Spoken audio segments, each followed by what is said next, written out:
San Francisco, the city of dreams and startups, where fortunes are made overnight and ambition fuels every conversation. But for every success story told in the glass towers of the financial district, there are 1,000 untold stories happening in the shadows. Marcus Torres knows those shadows well. At 11:47 p.m. on a Tuesday night, while tech executives sleep in their Pacific Heights mansions, Marcus pushes a mop cart through the gleaming hallways of Blackwell Industries. The 40-story tower is a monument to wealth and power, Richard Blackwell's empire. Marcus is invisible here. The security guards nod without seeing him. The occasional late-night worker steps around him without acknowledgement.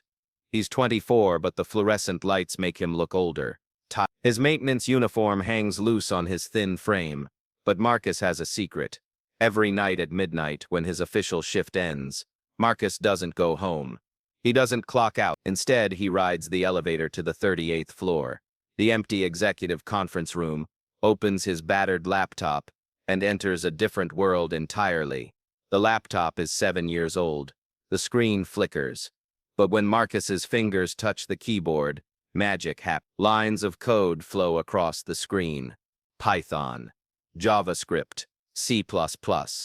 Marcus Torres, high school dropout, is teaching himself to program, and he's brilliant at it.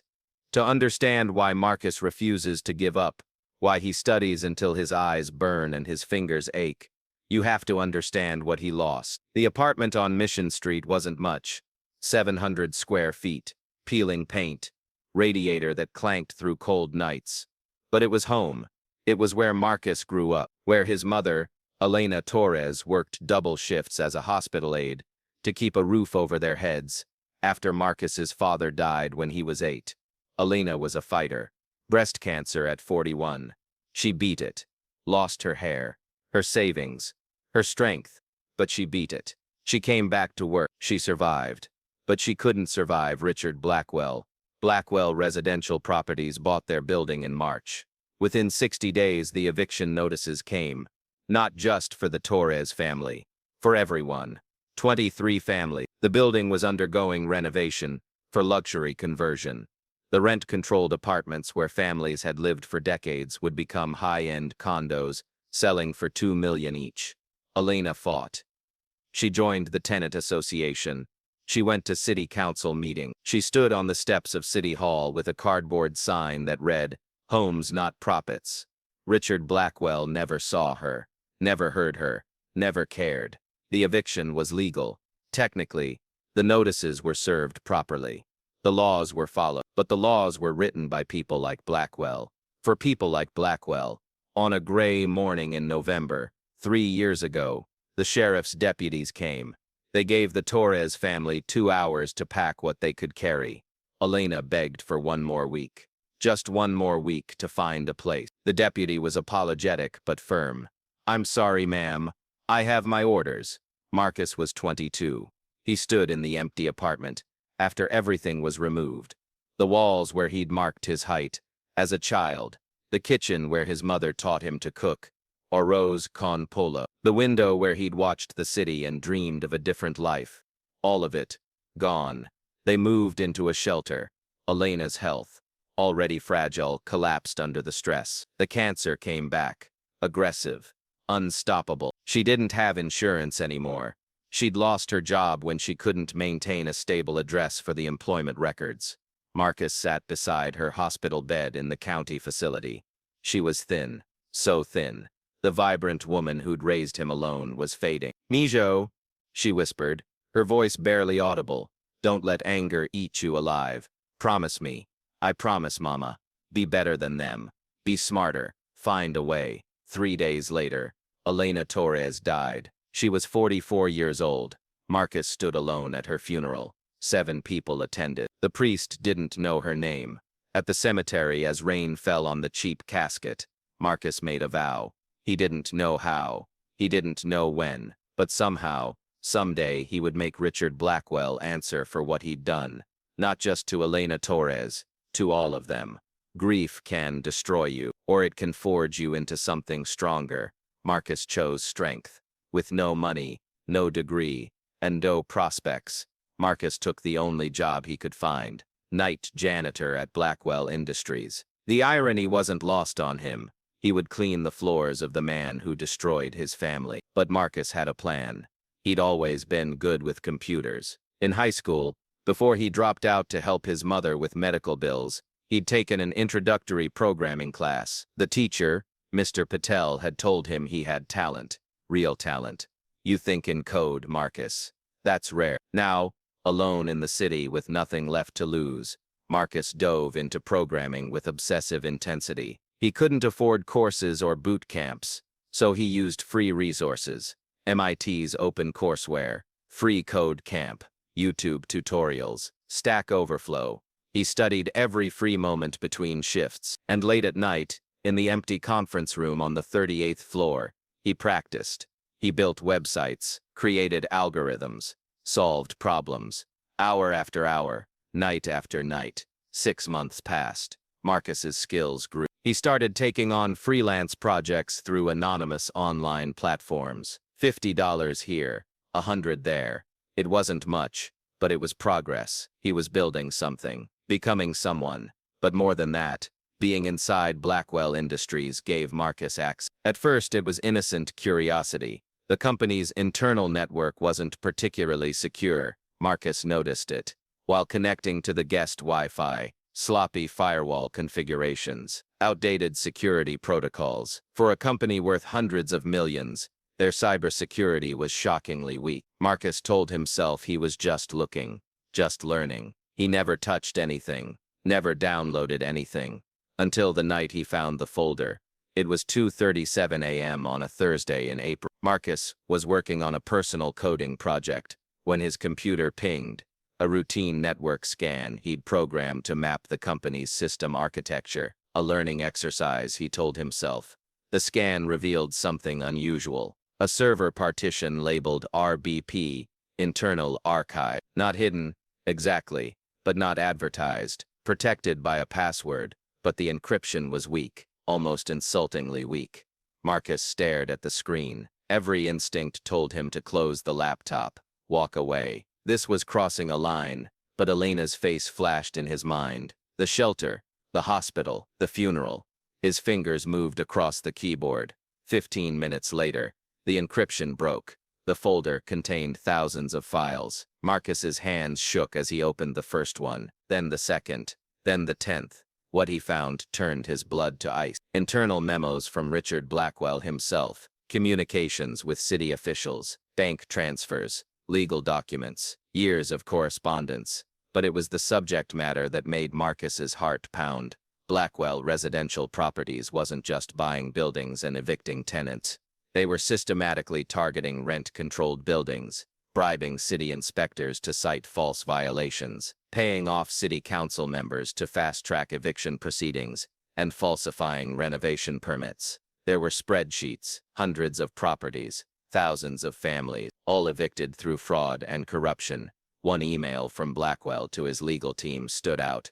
I don't care about the optics. We control the inspectors. We control the council. These people have no recourse. Process the evictions. Maximize unit turnover. Convert everything to market rate by Q4. The returns will be extraordinary. Another document showed direct cash payments to Judge Raymond Chen, the same judge who'd overseen Elena Torres's eviction case. $75,000, deposited in an offshore account. Marcus sat back in the conference room chair. The city lights sparkled through the windows. Somewhere out there, families were sleeping in shelters, on streets, in cars. Because of this, because of the man whose building he cleaned, he had evidence, real evidence, evidence that could destroy Richard Blackwell. But what could a janitor do with it?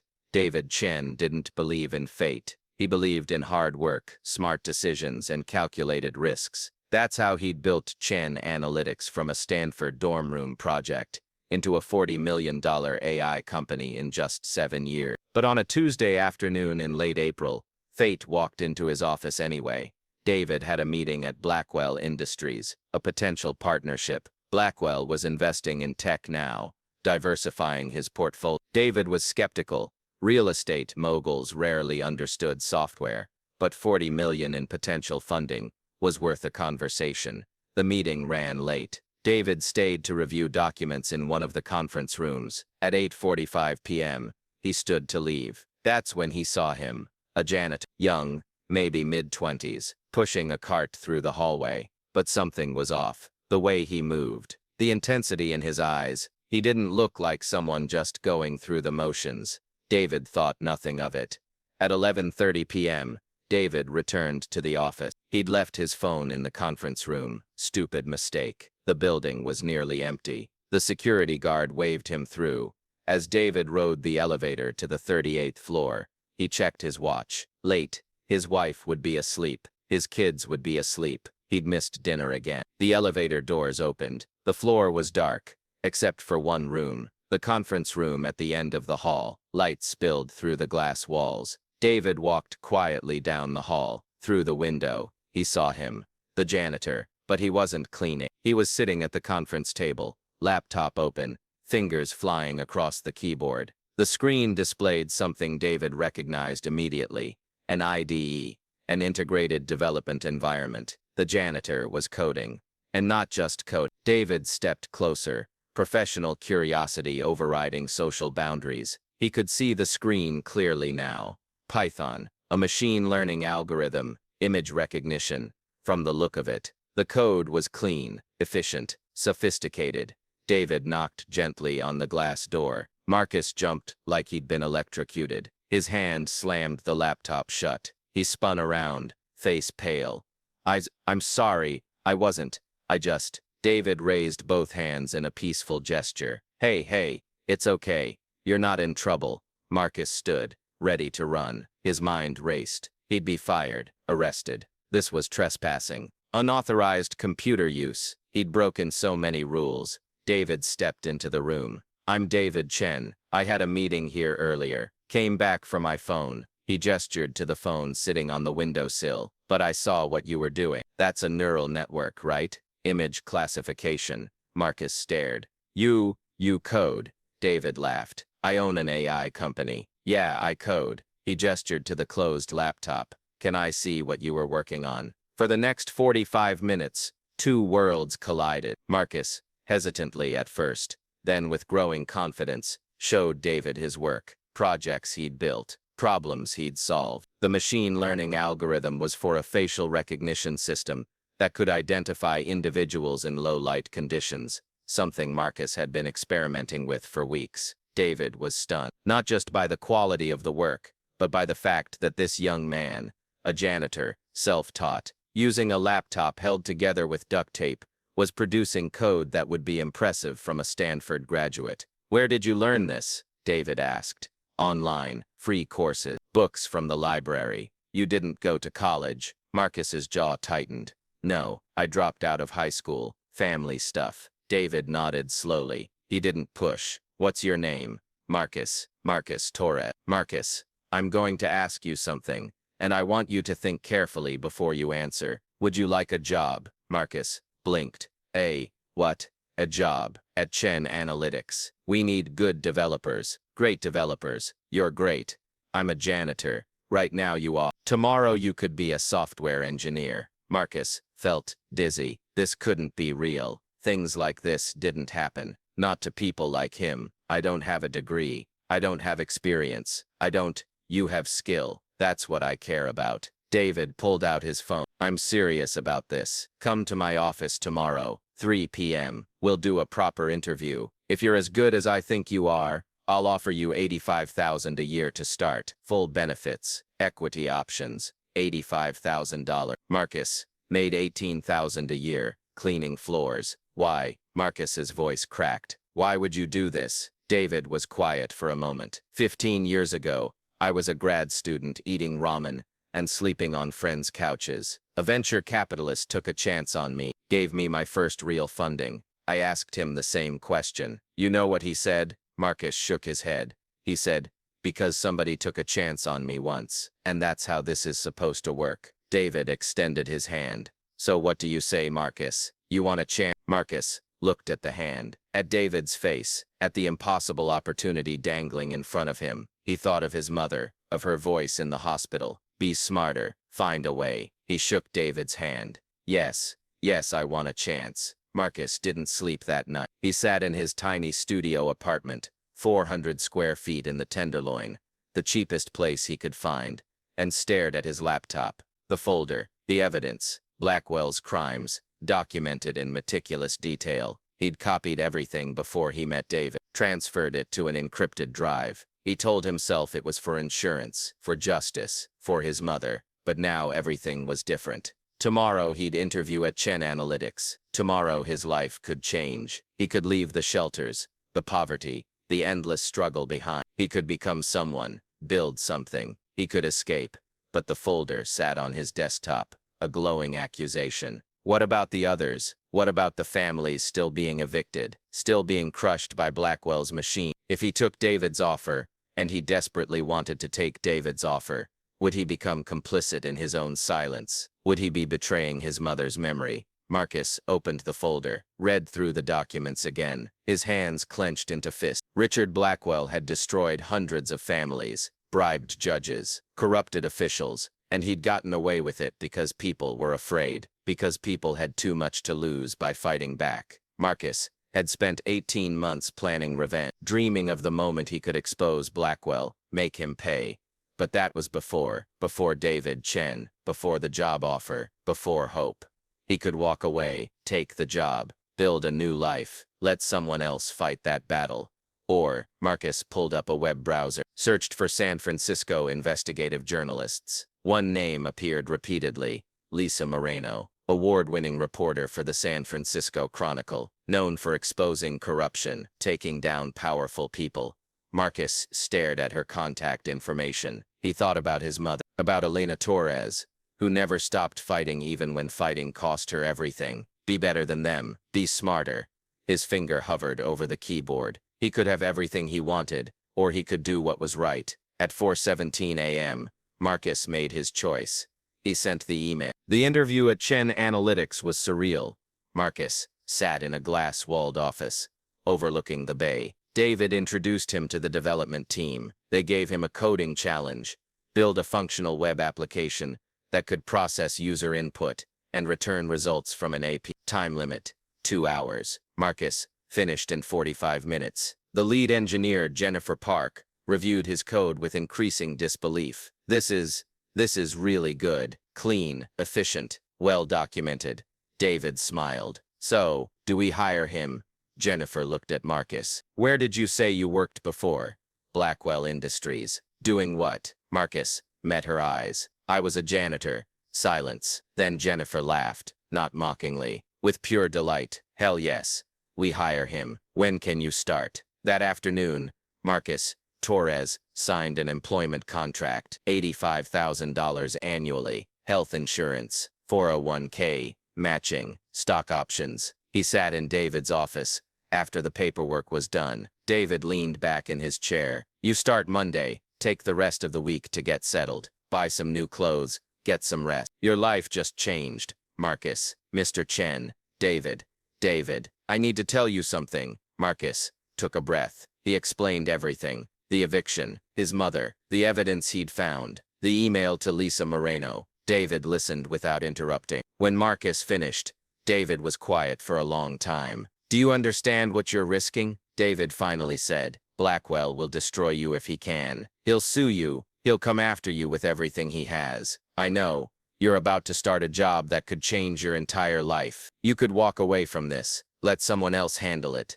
I can't. Why not? Marcus's voice was steady. Because if I don't do this, then what was the point? My mother died fighting men like Blackwell. If I walk away now, if I just take the good job and pretend none of it happened, then I'm saying her fight didn't matter, that she didn't matter. David nodded slowly. Okay, then we do this right. You're going to need a lawyer, a good one. I can't. David picked up his phone. I know someone, civil rights attorney. She's expensive, but she's the best. I'll cover the retainer. Marcus stared. Why would you do that? David's expression was serious. Because you're right. Men like Blackwell get away with this. Because everyone's too scared or too comfortable to fight back. I've been comfortable for too long. Consider it an investment in doing the right thing. Within an hour, Marcus met Sarah Kim, attorney at law. She reviewed the documents on Marcus's encrypted drive. Her eyes widened. This is huge. If this is legitimate, it's legitimate, Marcus said. Then we can bring criminal charges, federal corruption charges. This goes beyond civil cases. We're talking about RICO violations, bribery, fraud. What do I need to do? Sarah looked at him seriously. You need to be prepared for war. Blackwell will hit back hard. You'll be questioned, investigated. Your entire life will be scrutinized. It's going to be brutal. Marcus thought of his mother's face. Her final word, find a way. I'm ready. Lisa Moreno's article hit the San Francisco Chronicle's website at 6 a.m. on a Monday morning. The headline was stark. Billionaire landlord Blackwell accused of massive corruption scheme. Thousands illegally evicted. By 7 a.m., it was the top trending story on Twitter. By 8 a.m., local news stations were covering it. By 9 a.m., federal prosecutors had opened an investigation. By 10 a.m., Richard Blackwell's legal team had filed a $100 million defamation lawsuit against Marcus Torres, Lisa Moreno, and the San Francisco Chronicle. The counterattack was swift and vicious. Blackwell's PR firm released a statement. These allegations are baseless lies created by a disgruntled ex-employee with a history of mental health issues and criminal behavior. Marcus Torres was fired from Blackwell Industries for theft and computer fraud. This is a transparent attempt at extortion. None of it was true, but the damage was done. News outlets started reporting both sides. Conservative pundits questioned Marcus's credibility. Online trolls dug through his past, finding photos from the shelter, mocking him. Marcus became a target. He received death threats. Someone spray-painted liar on his apartment door. His phone number was leaked online. The calls never stopped. David Chen stood by him. Sarah Kim filed motions. The evidence was rock solid, but the legal process was slow, grinding, exhausting. Weeks passed, then months. Marcus started his job at Chen Analytics, but the pressure was crushing. He worked during the day. He prepared for legal depositions at night. He barely slept. Blackwell's lawyers were relentless. They deposed Marcus for 18 hours over 3 days, trying to break him, trying to find contradictions. Mr. Torres, isn't it true you broke into confidential company files? I accessed files on an unsecured server. That's corporate espionage. That's whistleblowing. You're a janitor with a grudge. I'm a citizen with evidence of crimes. The lawyer leaned forward. Mr. Blackwell is a respected philanthropist. He's donated millions to this city. Who are you? A high school dropout. A nobody.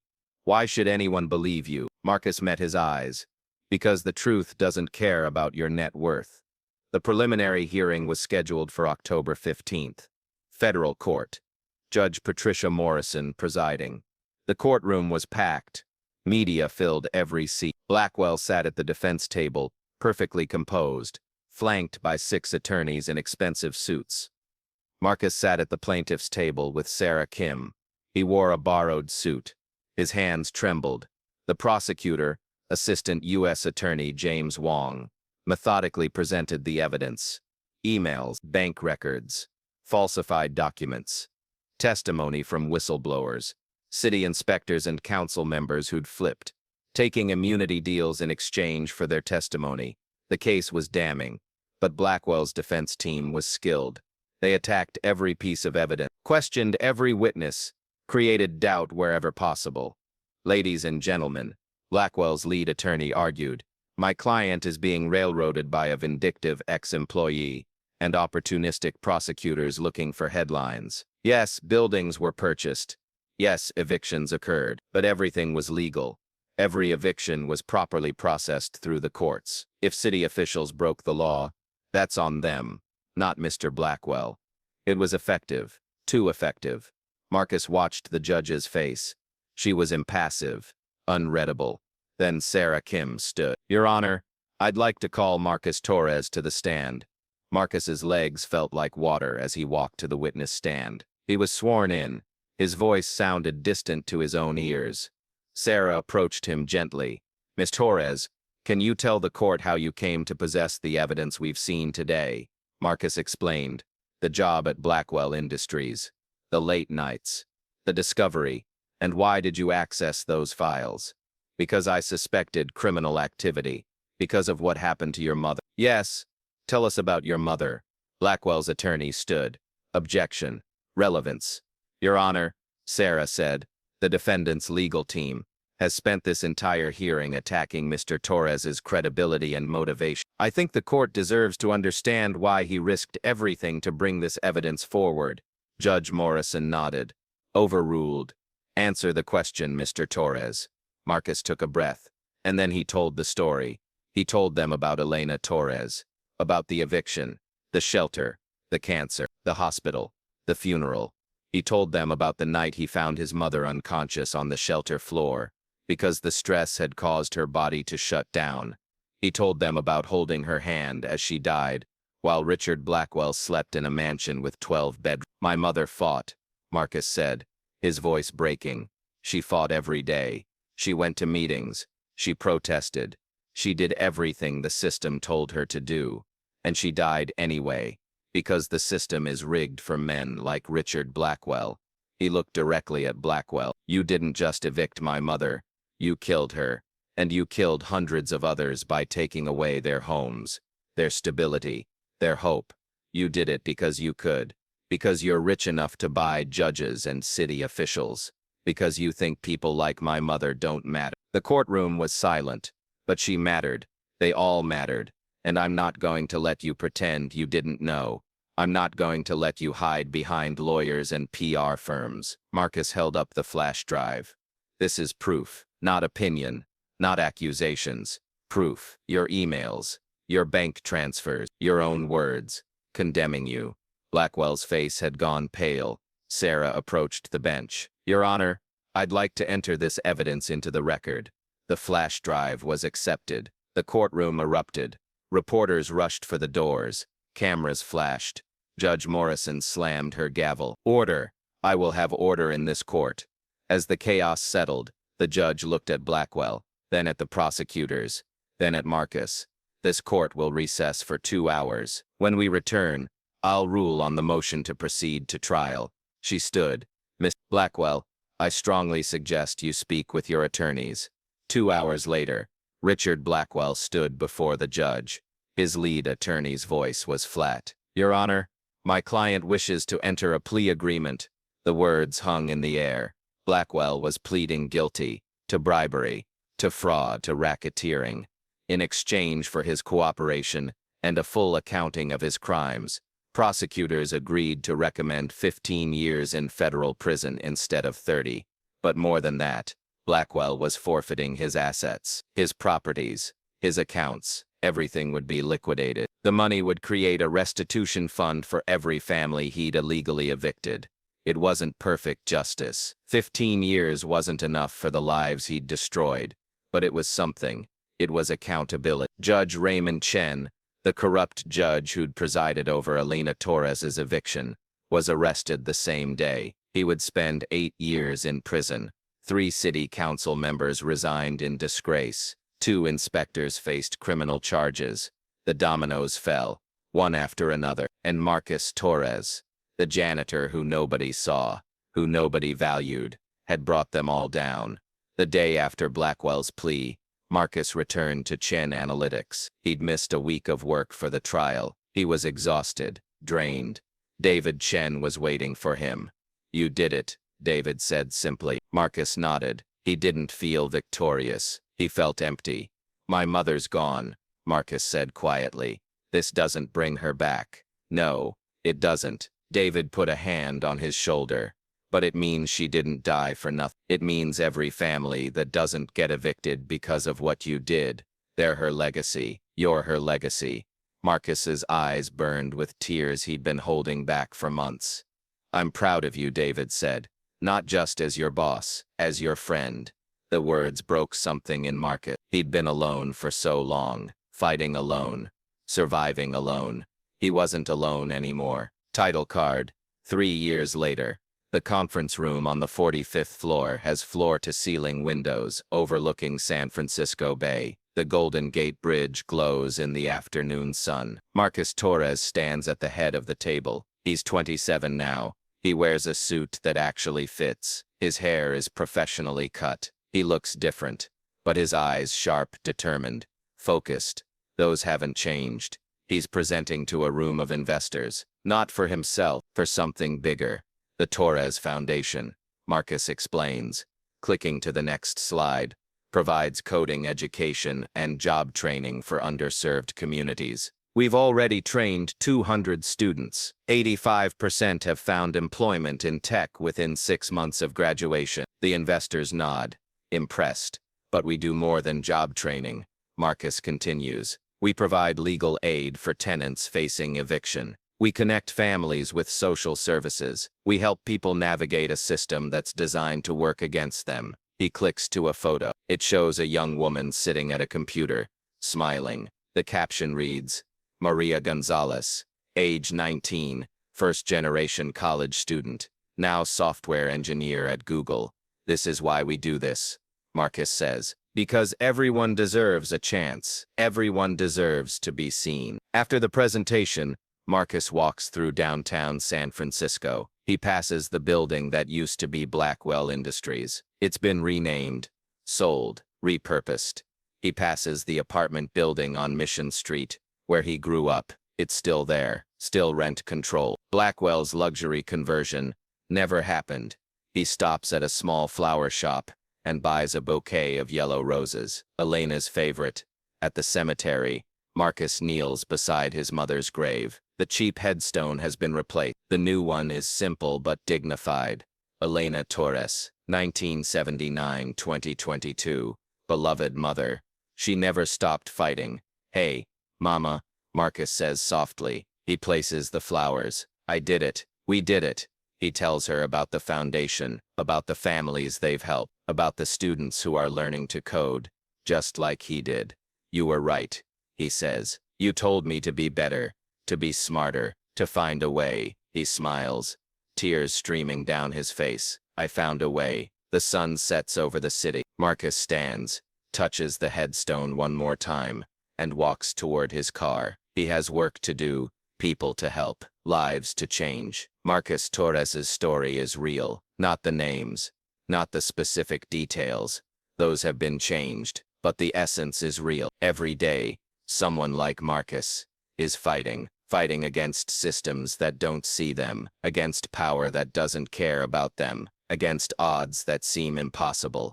And every day, some of them win, not because they're superheroes, not because they have resources, or connections, or advantages, but because they refuse to give up, because they're smarter, because they find a way. Maybe you're that person. Maybe you're fighting your own impossible battle right now. Maybe you're facing someone who seems untouchable. Maybe you're thinking, I'm just one person. What can I possibly do? Marcus Torres was a janitor with a 7-year-old laptop. He had no degree, no money, no connections. What he had was determination, intelligence, and the courage to act when the moment came. You have more power than you think. The systems that oppress us, they rely on our silence. They rely on our fear. They rely on us, believing we're too small to matter. But you're not too small. You never were. Elena Torres died believing her son would find a way, and he did. Not through violence, not through desperation, through intelligence, through preparation, through refusing to accept that justice was only for the wealthy. What's your way? What's the injustice you see that nobody else is fighting? What's the skill you can develop? The knowledge you can gain? The evidence you can gather? Start tonight. Start now. Learn something new. Build something meaningful. Document what you see. Connect with others who are fighting the same battles. Because here's the truth, that people like Richard Blackwell don't want you to know. They're not actually that strong. They're strong because we believe they are. They're untouchable because we don't try to touch them. But they're human. They make mistakes. They leave evidence. They get comfortable and sloppy because they've never been challenged. And when someone finally challenges them, really challenges them with preparation and proof and determination, they fall. They always fall.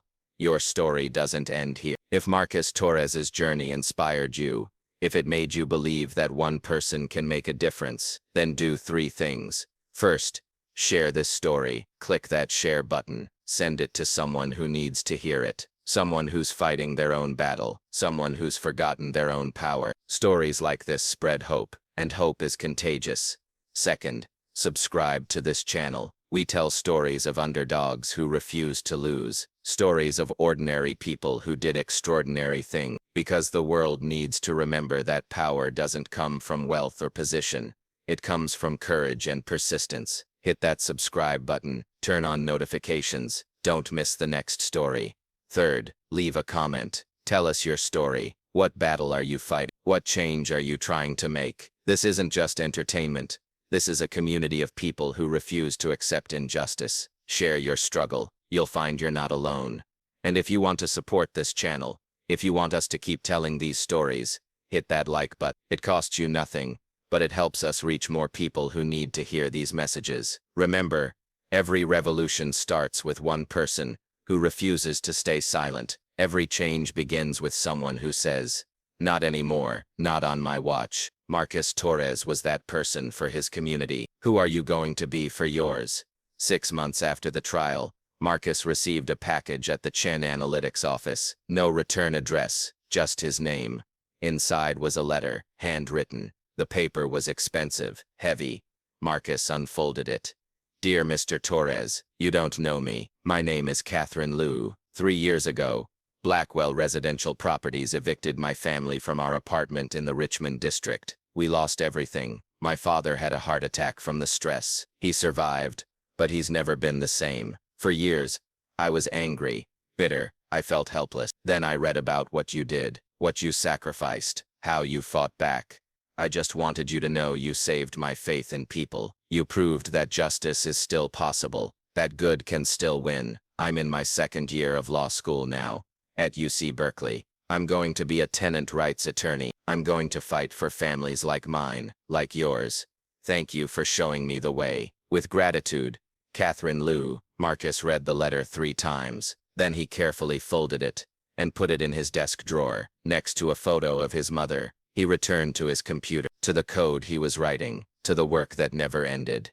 Outside his window, San Francisco sprawled in every direction. Millions of people, thousands of stories, countless battles being fought in silence. But somewhere in that city, someone was preparing, someone was learning, someone was gathering evidence against their own Richard Blackwell. And one day soon, they would win too, because that's how change happens. One person at a time, one fight at a time, one victory at a time. Marcus smiled and went back to work. Thank you for watching this story, for staying until the end, for believing that individuals still matter. If you're struggling right now, remember, Marcus Torres started with nothing but determination and a broken laptop. Look where he ended up. Your journey starts now. Be smarter, be better, find your way, and never, ever give up.